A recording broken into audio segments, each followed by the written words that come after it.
Kobaran api dengan cepat membesar membakar sejumlah rumah di kawasan permukiman padat penduduk, Jalan Keramat Kuitang, Senen, Jakarta Pusat. Api yang tak terkendali membuat warga panik mengevakuasi barang berharga. Api muncul dari sebuah rumah di tengah permukiman langsung membesar hingga merambat ke rumah lain di sekitarnya. Namun kebakaran memakan korban. Sejumlah warga histeris hingga jatuh pingsan. Bahkan seorang lansia penghuni rumah tewas. Korban yang tengah sakit keras meninggal dunia saat dievakuasi ke rumah sakit diduga akibat menghirup asap pekat kebakaran. Setelah saya bikin kopi, saya keluar lagi, itu api dari atas, ikan api. Kalau listrik itu kan langsung nggak begitu parah api gede. Tiba-tiba meledak di atas. Kencang tuh api langsung, gede api ini. Api benar-benar gede. Nah disitulah saya panik semua, jadi udah ketinggalan apa-apa segala habis semua benda-benda. Termasuk rumah Bapak? Rumah Bapak ya. Ada berapa rumah Bu jadi total Bu? Kurang lebih tadi 13. 13 ini. Tapi kan satu rumah bisa berapa kakak itu? Bu katanya ada yang meninggal dunia. Siap Bu Hamsa. Itu siapa Bu? Keluarga. Keluarga Ibu juga? 4 keluarga. Oh. 4 keluarga bisa ibu. Warga. Itu kenapa Bu meninggalnya? Karena kan memang dia udah lama stroke kan, udah lansia juga. Ya mungkin waktu pas kejadian namanya panik kali anak-anaknya juga lupa apa gimana kali untuk penyelamatan kan. Hasilnya saya mau sempat dibawa ke depan, mungkin pas di perjalanan atau di rumah sakit kan. Semua lagi sakit sih. Dugaan sementara kebakaran terjadi dipicu korsleting listrik. Api dapat dikendalikan setelah 14 unit armada damkar diterjunkan ke lokasi kejadian. Kebakaran menghanguskan sedikitnya 13 bangunan rumah. Kerugian material miliaran rupiah. Dari Jakarta, Rani Sanjaya, iNews melaporkan.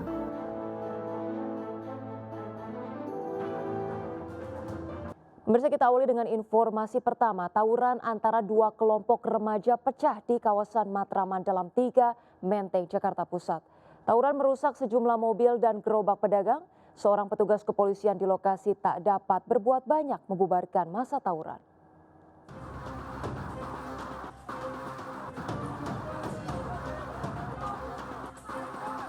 Aksi saling serang antara dua kelompok remaja terjadi di permukiman padat penduduk Jalan Matraman Dalam 3, Pegangsaan, Menteng, Jakarta Pusat.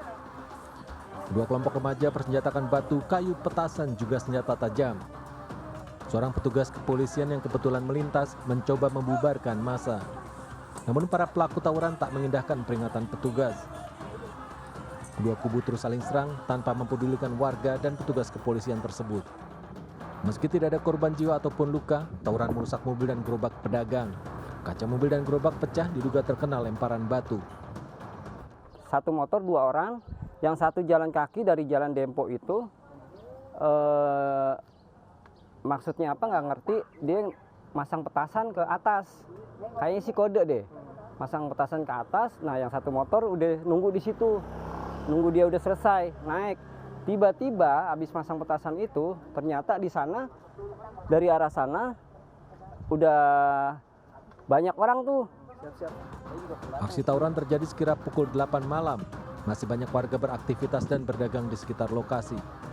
Satu kelompok remaja tiba-tiba datang dan langsung melakukan penyerangan. Dari Jakarta, Rani Sanjaya, iNews melaporkan. Pemirsa, pusat perbelanjaan Pasaraya Blok M Square Jakarta Selatan terbakar. Api berasal dari lantai dasar merambat hingga ke lantai 4.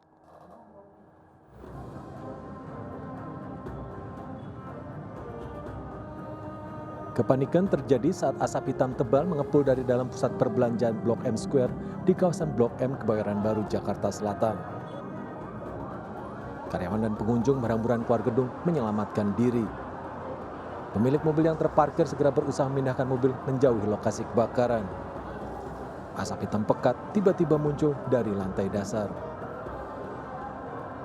Awal kebakaran dari lantai berapa, Pak? Lantai kopiku lantai 1, lantai dasar. Lantai dasar. Dugaannya apa sih, Bang? Dugaannya apa awalnya, Bang? Dugaan kebakaran. Koslet. Ya langsung gede, tahu dua-duanya. Langsung pada keluar. Api diduga berasal dari korsleting listrik di syaf atau jalur kabel yang terhubung dari lantai dasar sampai lantai atas. Kebakaran di jalur kabel mengakibatkan api merambat dan mengepulkan asap hitam sepanjang jalur shaft dari lantai dasar sampai lantai 4. Api dapat dipadamkan dengan peralatan hidran yang ada dalam gedung. Gulkarmat Jakarta Selatan menurunkan 20 armada damkar ke lokasi kejadian. Belum diketahui penyebab pasti kebakaran. Petugas pemadam kebakaran telah melakukan penyisiran untuk memastikan lokasi asal titik api di dalam gedung. Dari Jakarta Selatan, Helmi Sajangbati melaporkan. Pemirsa, gudang limbah plastik dan kayu palet terbakar di Kalibaru, Medan Satria, Kota Bekasi. Lokasi gudang yang berada di tengah permukiman mengakibatkan kepanikan warga sekitar. Terjadi insiden sebuah mobil dirusak warga lantaran menghalangi armada damkar.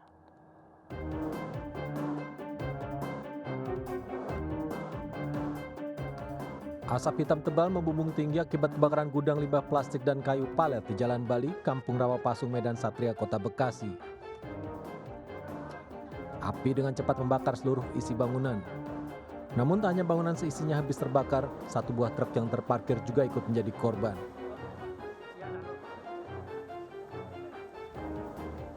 Kebakaran terjadi sekira pukul 1 siang saat karyawan sedang beristirahat.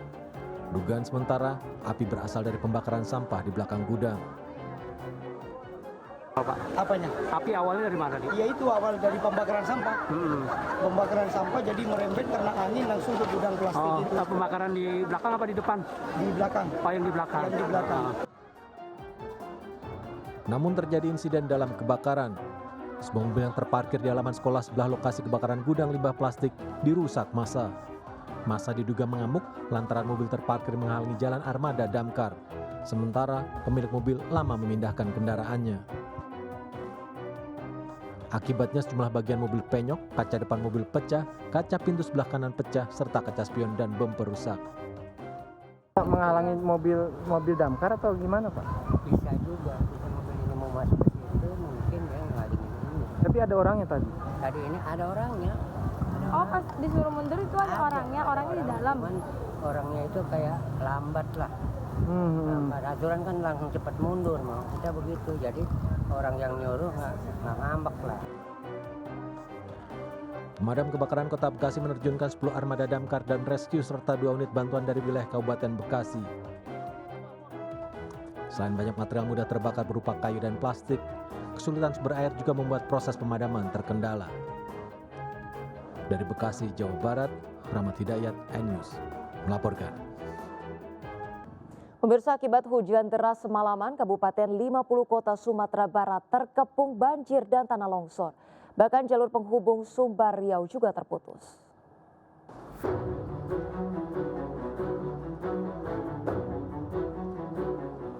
Sejumlah wilayah di Kabupaten 50 Kota Sumatera Barat terendam banjir. Titik terparah berada di Kecamatan Harau, kawasan yang terkenal dengan objek wisata Lembah Harau. Ketinggian air di kawasan ini mencapai 2 meter. Tim SAR gabungan dikerahkan untuk mengevakuasi warga dan wisatawan yang terjebak di objek-objek wisata sekitar Lembah Harau.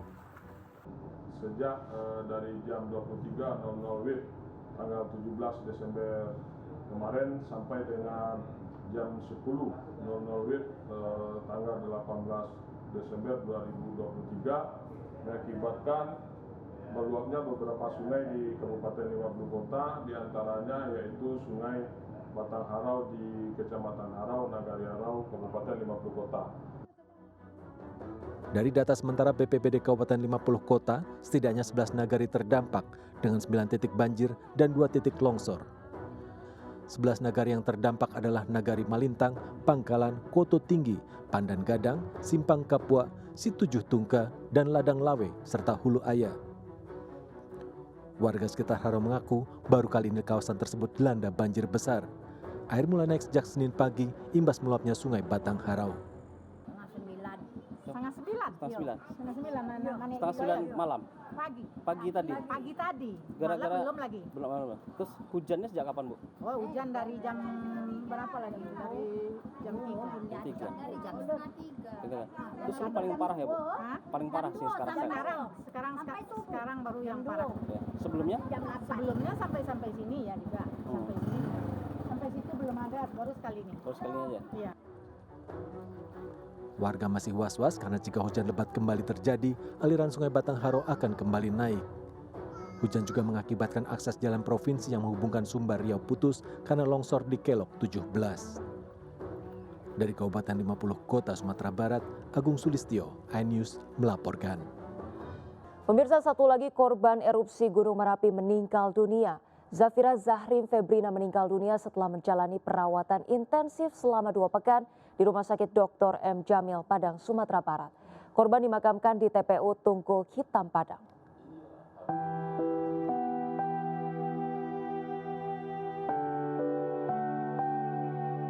Jenazah Zafira Zahrin Febrina disemayamkan di rumah duka Jalan Sirsak Blimbing, Kecamatan Kuranji, Kota Padang, Sumatera Barat sebelum dimakamkan. Mahasiswi program D3 Teknik Sipil Politeknik Negeri Padang merupakan korban tewas ke-24 erupsi Gunung Merapi 3 Desember lalu. Zafira Zahrin Febrina dinyatakan meninggal dunia setelah kurang lebih 2 pekan mendapatkan perawatan intensif di ruangan ICU Rumah Sakit Dr. M. Jamil, Padang. Zafira mengalami luka bakar hampir 41% dan dugaan infeksi saluran pernafasan. Karena dia anak pertama mungkin, jadi jauh lebih anaknya lebih tegar, dia lebih mandiri daripada adiknya. Sampai sekarang kebetulan istri berprestasi dalam pencak silat. Dari SD dia udah belajar untuk melatih fisiknya sampai sekarang dia masih aktif di silat. Kerabat, tetangga, dan teman-teman mengantar jenazah ke peristirahatan terakhir. Jenazah Zafira dimakamkan di Pemakaman Umum Tunggul Hitam, Padang. Zafira Zahrin Febrina merupakan korban tewas ke-24 atau mahasiswa ke-9 yang meninggal dunia akibat erupsi Gunung Merapi. Dari Padang, Sumatera Barat, Budi Sunandar, iNews melaporkan. Pemirsa, suasana haru mewarnai prosesi wisuda di Universitas Negeri Padang, Sumatera Barat. 2 mahasiswa yang tewas dalam erupsi Gunung Merapi menjalani wisuda diwakili oleh orang tua mereka. Erupsi Merapi mengakibatkan 5 orang mahasiswa Universitas Negeri Padang tewas. 2 orang diantaranya seharusnya melakukan wisuda pada hari Senin.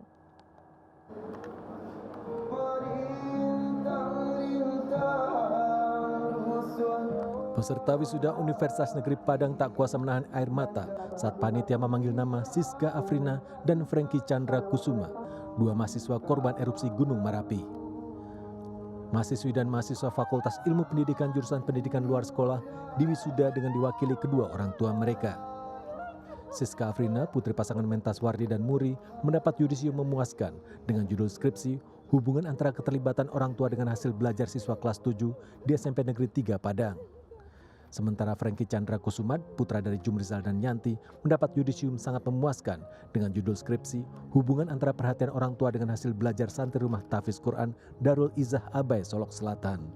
Kalau di kecil Pak, tidak bisa di kecil juga kata-kata dengan perasaan cuma bisa. Apa yang disampaikan ke Pak? Apa yang disampaikan? Yang pertama dan ucapan terima kasih yang sebesar-besarnya atas hendak bukan musibah ya Pak. Tapi antara suka jadi duka kami tidak bisa membayangkan. Kalau dukanya anaknya, kok sukanya kalau jadi bisa dibayangkan dengan kata-kata. Bahkan kalau kami nilai mulai anak kami sampai di kampung sampai di sini kami mengatakan lebih dia dari seorang pahlawan. Dari 24 orang pendaki yang tewas akibat erupsi Merapi, 5 orang diantaranya merupakan mahasiswa UNP. 2 orang diantaranya adalah alumni, 2 diantaranya diwisuda pada hari Senin, dan 1 diantaranya masih dalam perkuliahan. UNP menyampaikan duka yang sangat dalam atas kehilangan. Maka itu kami buat acaranya untuk menyampaikan rasa duka itu kita lepas di acara wisuda ini.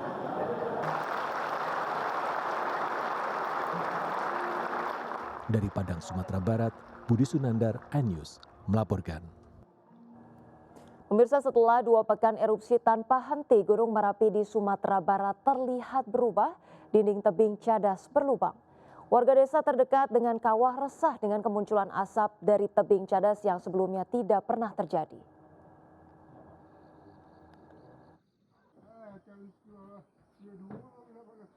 Gunung Merapi di perbatasan Kabupaten Agam dan Tanah Datar, Sumatera Barat masih terus erupsi.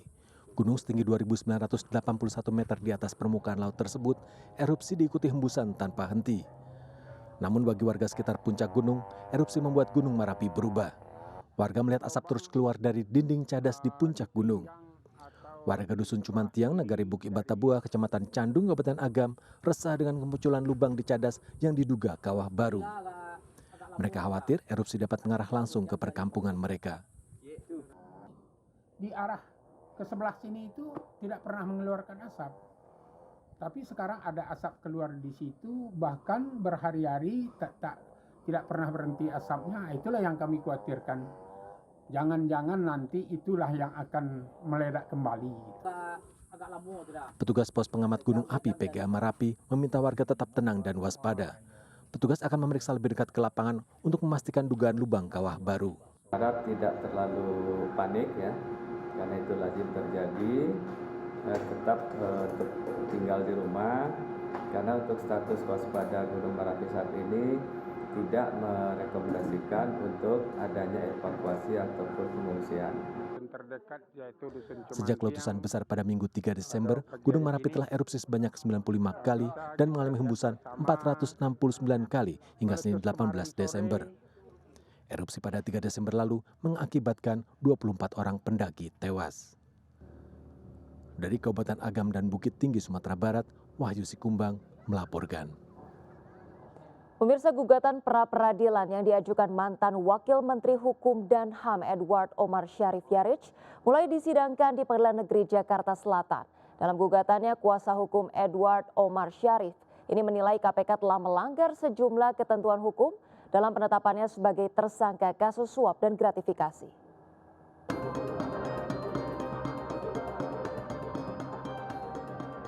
Sidang perdana gugatan pra-peradilan yang diajukan mantan Wakil Menteri Hukum dan HAM Edward Omar Syarif Yarich berlangsung di Pengadilan Negeri Jakarta Selatan dipimpin Hakim Tunggal Estiono. Gugatan pra-peradilan diajukan Edward Omar Syarif karena penetapannya sebagai tersangka kasus suap dan gratifikasi oleh penyidik KPK dianggap tidak sah.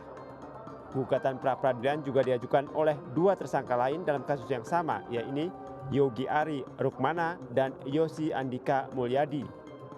Menurut tim kuasa hukum, pimpinan KPK melakukan perbuatan melawan hukum karena menetapkan kliennya sebagai tersangka sebelum ada surat perintah penyidikan atau sprindik. Di mana kita mengetahui bersama pada tanggal 9 November 2023 beliau menyampaikan adanya penetapan tersangka terhadap saudara Profesor Dr. Edi Gyari dan kawan-kawan. Kemudian pada kenyataannya sprindik tentang penetapan tersangka itu baru ditandatangani dan diberikan kepada kami tanggal 27 November dan sprindiknya itu sendiri ditandatangani tanggal 24 November 2023. Sehingga apa yang dilakukan oleh saudara Alexander Marwata itu bagi kami merupakan sesuatu yang merupakan pelanggaran serius. KPK telah menetapkan mantan Wakil Menteri Hukum dan HAM Edward Omar Syarif Yarich dan dua orang kepercayaannya, Yogi Ari Rukmana dan Yosi Andika Mulyadi sebagai tersangka kasus tindak pidana korupsi. Ketiganya diduga menerima uang suap dan gratifikasi sebesar 8 miliar rupiah dari mantan Direktur PT Citra Lampia Mandiri, Helmut Hermawan, terkait pengesahan Badan Hukum PT CLM oleh Direktorat Jenderal Administrasi Hukum dan Kemenkumham. Dari Jakarta Selatan, Helmi Sajangbati melaporkan. Pemirsa, Polda Metro Jaya optimis akan memenangkan gugatan pra-peradilan yang diajukan mantan Ketua KPK Firly Bahuri atas penetapannya sebagai tersangka kasus pemerasan terhadap mantan Menteri Pertanian Syahrul Yassin Limpo di Pengadilan Negeri Jakarta Selatan. Penyidik Polda Metro Jaya telah mengajukan 4 alat bukti untuk menetapkan Firly Bahuri sebagai tersangka pemerasan. Gugatan pra-peradilan terkait penetapan sebagai tersangka kasus pemerasan terhadap Syahrul Yassin Limpo di Pengadilan Negeri Jakarta Selatan diajukan oleh mantan Ketua KPK Firly Bahuri. Pengadilan Jakarta Selatan akan melakukan sidang perdana dipimpin Hakim Tunggal Imelda Herawati. Menanggapi gugatan pra-peradilan yang diajukan Firly Bahuri, Kabid Hukum Polda Metro Jaya Kombes Pol Putu Putrasada menyatakan pihaknya optimis akan memenangkan gugatan pra-peradilan tersebut. Penetapan tersangka yang diajukan Polda Metro Jaya terhadap Firly Bahuri telah memenuhi prosedur. Di antaranya penyidik Subdit Tipikor Polda Metro telah memiliki 4 alat bukti untuk menetapkan Firly Bahuri sebagai tersangka. Pihaknya juga telah menyiapkan sejumlah saksi untuk memperkuat argumentasi hukum. Karena peraturan Mahkamah Agung nomor 4 tahun 2016 pasal 2 ayat 2 sudah menyatakan bahwa secara umum minimal 2 alat bukti dan harus bukti formil yang harus dikemukakan, tidak masuk ke pokok perkara. 2 alat bukti itu apa saja? Kami sudah memiliki 4 alat bukti lagi, ya, bukan hanya 2. Dalam pemberantasan tindak pidana korupsi pasal 26 khususnya, di situ alat elektronik adalah petunjuk, sehingga 4 alat bukti yang kami sudah miliki, dan kita berharap nanti putusan di hari Selasa dapat memberikan kepastian hukum kepada pemohon dan termohon. Demikian. Ya, ada proses lah. Tanya P16 ini untuk kapan, kita komunikasi dulu, pendalaman dan lain-lain. Ada proses. Ya.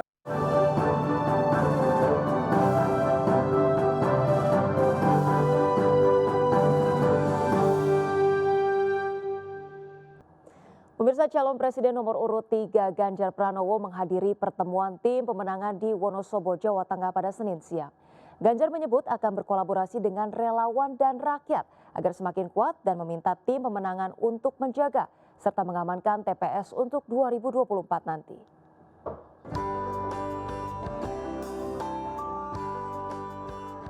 Kedatangan Ganjar Pranowo, calon presiden nomor urut 3 disambut hangat oleh tim pemenangan Kabupaten Wonosobo di Pendopo Ngawen, Desa Pancurwening, Wonosobo, Jawa Tengah. Selain tim pemenangan, seluruh caleg Partai Koalisi Ganjar Mahfud turut hadir dalam acara pertemuan tersebut. Ganjar meminta untuk terus berkolaborasi bersama dengan rakyat dan relawan agar semakin kuat. Selain itu, tim pemenangan juga diharapkan bisa menjaga dan mengamankan TPS masing-masing saat pencoblosan 14 Februari mendatang. Ada yang target pertama adalah kawan-kawan harus bisa menjaga TPS masing-masing. Itu target kualitatif. Dan ada tradisi dari partai-partai pengusung yang sangat kuat, tapi kita minta kolaborasi dengan rakyat, dengan para relawan. Dan kita sudah tahu petanya semuanya, kita sudah tahu metodenya, maka hari ini semua kita kumpulkan agar mereka siap-siap. Ya. Karena kita tidak bisa teriak dengan yel di permukaan, tapi kerja di bawah, dan kawan-kawan mengerjakan itu. Selain bertemu tim pemenangan dari Partai Koalisi, Ganjar juga melakukan sejumlah agenda kampanye di Wonosobo. Di antaranya bertemu dengan ratusan warga dan tokoh masyarakat di Pasar Kemundang Kretek, meninjau Pasar Induk Wonosobo, dan panen durian di Selomorto. Dari Kabupaten Wonosobo, Jawa Tengah, Didik Dono Hartono melaporkan. Pemirsa, calon presiden nomor urut 1 Anies Baswedan melakukan agenda kampanye di Kota Lubuk Linggau, Sumatera Selatan. Anies menggelar kampanyenya di Gedung Taman Olahraga Megang, melakukan orasi tentang perubahan yang akan dilakukan terkait naiknya bahan pokok.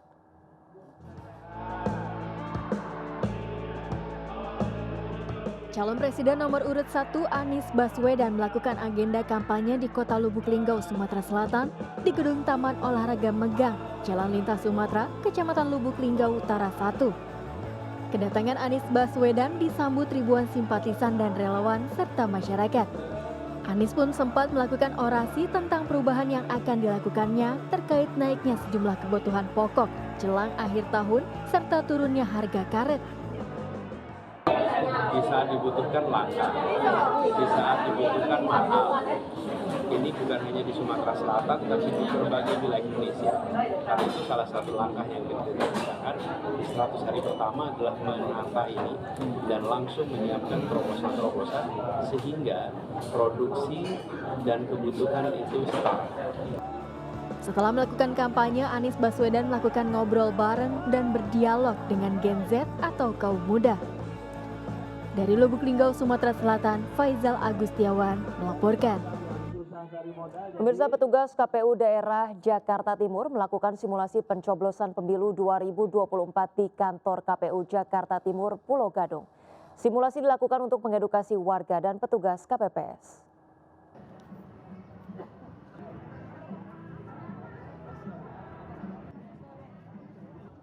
KPU daerah Jakarta Timur mengadakan simulasi pencoblosan dan penghitungan suara pemilu 2024 di kantor KPU Jakarta Timur, Pulau Gadung, Jakarta Timur. Simulasi dimulai dengan penerimaan perlengkapan pemilu seperti surat suara, bilik suara, surat absen, dan tinta. Ada 6 hal yang menjadi sasaran, yaitu persiapan pemungutan suara, pelaksanaan pemungutan suara, pelaksanaan persiapan penghitungan suara, dan teknologi terbaru, perekapan suara. Ada perubahan-perubahan antara 2019 dengan 2024. Kalau kemarin BIMTEK itu hanya 3, tapi kalau sekarang wajib 7-7-nya.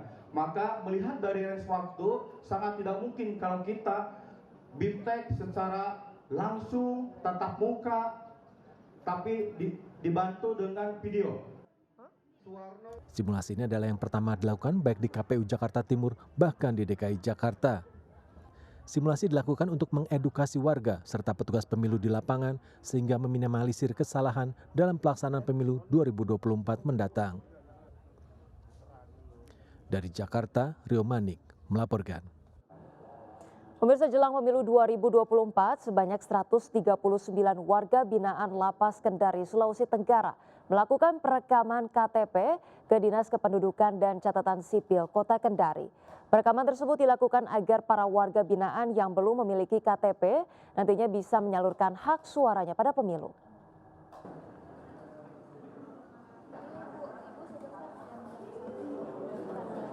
Sebanyak 139 warga binaan Lembaga Permasyarakatan Lapas Kendari yang tidak memiliki KTP diantar ke Dinas Pendudukan dan Catatan Sipil Kota Kendari melakukan perekaman KTP. Perekaman KTP terhadap warga binaan ini dilakukan secara bertahap dengan pengawalan ketat dari petugas lapas. Perekaman KTP tersebut bertujuan agar data para narapidana dapat terverifikasi sehingga bisa menyalurkan hak suaranya pada pemilu 2024 mendatang. Diketahui warga binaan Lapas Kendari saat ini sudah mencapai sekitar 867 orang. Ya, mungkin yang tahap awal seperti ini. Bagaimana caranya mereka bisa menyalurkan hak pilihnya, tentunya dengan memberikan legalitas. Dalam hal ini data identitas itu betul-betul mereka sudah terdaftar. Karena itu salah satu syarat untuk bisa menyalurkan hak pilih warga binaan. Itu yang pertama. Terus kedua, kami juga dari pihak Lapas Kendari itu sudah secara intens, kontinu itu melakukan koordinasi dengan Dinas Pendudukan di Sdukcapil. Para warga binaan ini nantinya akan menyalurkan hak suaranya di dalam tempat pemungutan suara TPS khusus lapas. Dari Kendari, Sulawesi Tenggara, Muhtarudin melaporkan. Pemirsa, Majelis Ulama Indonesia menghimbau masyarakat untuk tidak golput pada pemilu 14 Februari mendatang. MUI menyebut sikap tidak memilih atau golput hukumnya haram.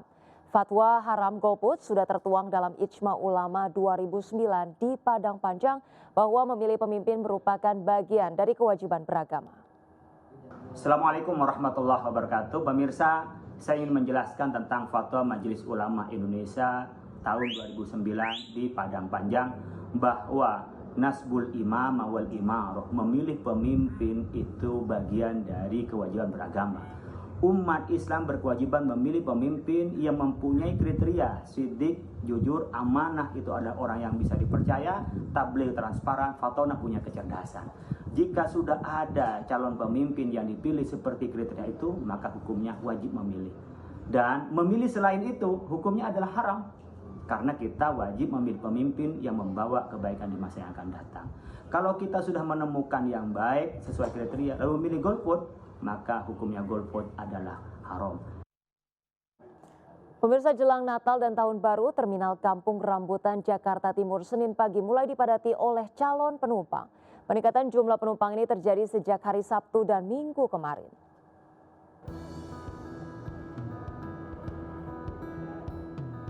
Sejumlah calon penumpang dari wilayah DKI Jakarta mulai memadati terminal Kampung Rambutan, Jakarta Timur.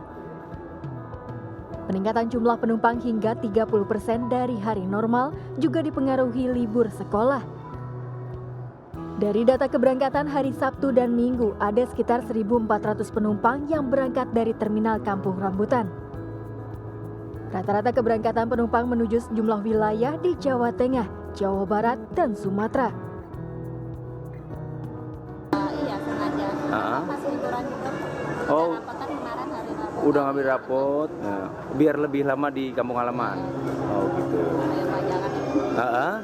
Bu, rencananya berapa lama? Sampai tahun baru kah atau gimana? Sebentar baru, karena kalau tahun baru nanti rame lagi macet. Oh macet, kenaikannya? Online fleet sama, itu termasuk yang 30% peningkat itu termasuk peningkatan dari pembelian tiket online. Di Sabtu Minggu kemarin ya? Oh. Itu rata-rata keberangkatan kemana Bang? Itu kalau Jawa Tengah, Wonosobo, Tegal, Pekalongan, kalau Jawa Barat, Tasik, Banjar, dan daerah Garut, Sumedang. Mengantisipasi lonjakan penumpang Natal dan Tahun Baru, Terminal Kampung Rambutan mempersiapkan posko layak jalan dari pengujian kendaraan bermotor. Selain itu juga telah disiapkan posko kesehatan untuk penumpang dan pengemudi yang akan berangkat mudik. Dari Jakarta, Rio Manik melaporkan. Pemirsa, 2 warga di Pontianak, Kalimantan Barat terkonfirmasi COVID-19. Kedua pasien kini dalam perawatan di ruang isolasi khusus Rumah Sakit Umum Daerah Sudarso, Pontianak.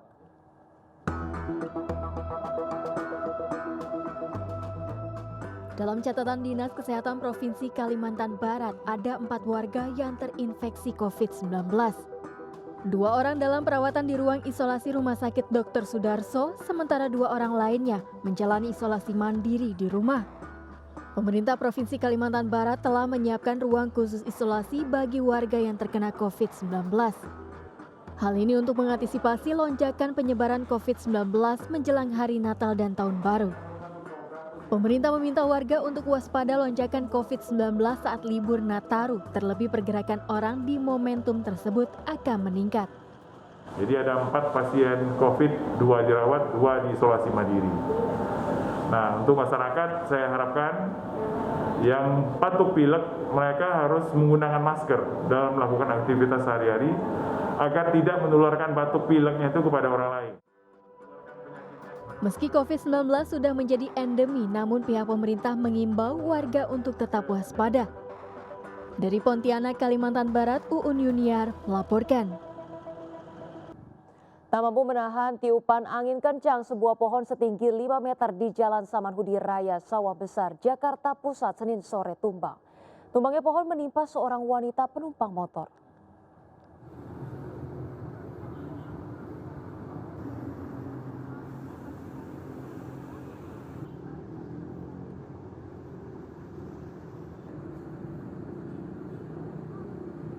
Mobil naas ini tertimpa saat tengah melintas dari arah Sawah Besar menuju Kemayoran. Selain mobil pohon tumbang, ini juga menimpa pengendara motor yang berboncengan, di mana penumpangnya merupakan seorang wanita yang jatuh terkapar. Korban yang mengalami luka parah pada bagian kepala itu langsung dilarikan ke rumah sakit terdekat. Saksi mata menuturkan, pohon dengan ketinggian 5 meter seketika tumbang saat angin kencang meniup selama beberapa menit. Arus lalu lintas yang sempat terganggu akhirnya kembali bisa dilalui kendaraan. Petugas dinas serta ini selesai mengevakuasi batang pohon yang melintang di jalan badan jalan.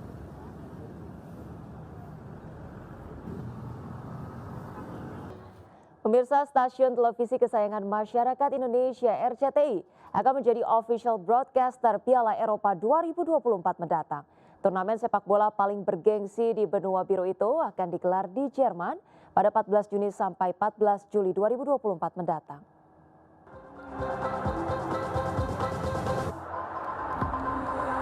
Bek legendaris asal Spanyol Carlos Puyol dan asal Italia Marco Materazzi mewarnai kemeriahan pertandingan eksebisi para selebriti bertajuk Celebrity Sunday Match di lapangan hoki Gelora Bung Karno, Senayan, Jakarta. Pertandingan ini turut disaksikan langsung Eksekutif Chairman MNC Group, Hari Tanu Sudibyo, bersama istri Liliana Tanu Sudibyo dan para selebriti tanah air. Kegiatan ini merupakan rangkaian dari peluncuran Piala Eropa 2024 oleh televisi RCTI sebagai official broadcaster. Komitmen dari MNC Group untuk selalu menyajikan hiburan yang berkualitas kepada masyarakat, dan tidak hanya itu, bola kita tahu adalah olahraga yang paling banyak penggemarnya di dunia, dan melalui olahraga khususnya bola, persatuan-kesatuan itu bisa kuat. Boleh berkompetisi, boleh bersaing, tapi begitu ada bola, semua bersatu lagi. Piala Eropa 2024 akan berlangsung di Jerman sebagai tuan rumah pada 14 Juni hingga 14 Juli 2024 mendatang. 24 tim akan bertanding memperebutkan gelar juara paling bergengsi di benua biru, yang hanya bisa Anda saksikan langsung di stasiun televisi kebanggaan masyarakat Indonesia, RCTI. Dari Jakarta, Esra Ambarita, Fakih Satrio, iNews melaporkan. Pemirsa, High End Magazine dan MNC Channels menyelenggarakan perhelatan fashion tahunan berjudul iFashion Festival and the Masterpiece 2023. Kegiatan ini bertujuan untuk mengapresiasi kreativitas anak bangsa di bidang industri kreatif.